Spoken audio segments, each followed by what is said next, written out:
सत्संगत्वेन निःसंगत्वम, निःसंगत्वे निर्मोहत्वम, निर्मोहत्वे निश्चल तत्वम, निश्चल तत्वे जीवन मुक्ति। ये प्रयास हमारे बार बार हो, श्रवण के प्रयास हम बार बार सुने। और कभी ऐसा हो सकता है कि वो श्रवण अपना फल दे हमको, वो श्रवण अपने फलादेश को प्रकट कर दे। हो सकता है कभी स्पार्क हो, कभी अचानक वो अग्नि जगे और मानी हुई मान्यताएं ढेर हो जाएं। फिर हो सकता है कि वो मूढ़ मान्यताएं या हमारे प्रपंच या हमारे पूर्वाग्रह या अज्ञानजन्य अनेक विकार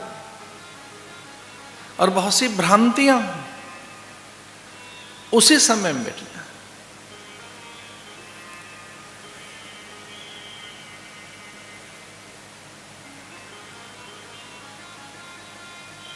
भगवत पाद भाष्यकार भगवान शंकराचार्य, जिन्होंने भारत के सनातन धर्म की रक्षा की,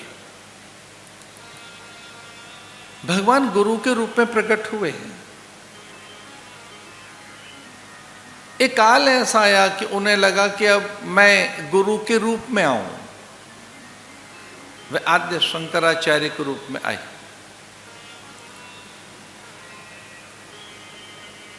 और उन्होंने बात कही कि मनुष्य अनुग्रह के कारण है। हम मनुष्य हैं, ऐसा लगता है माता पिता के उद्यम, उनके प्रयास से, उनके संयोग से या उनके रजवीर के विस्तार से या उनकी किसी कामना के वशीभूत या उनके संकल्प की ये उत्पत्ति है हमारी देह।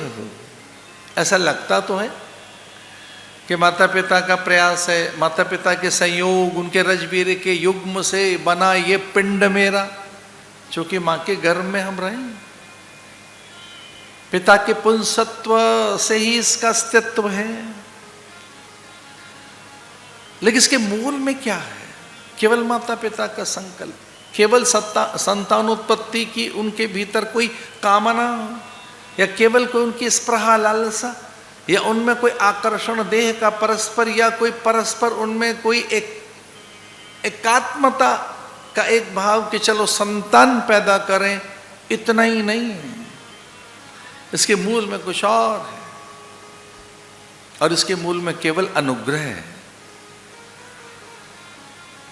एक बड़ा सत्य है ये कि अन्य देह मिल सकती हैं, अंडज, पिंडज, स्वेदज, उद्भिज, जलचर, थलचर, नभचर, नाना प्रकार के जितने प्राणी हैं, उनमें अत्यंत श्रेष्ठ, वरेण्य, उत्कृष्ट, महनीय, उदात्त कोई है तो मनुष्य है, और अनुग्रह के कारण है।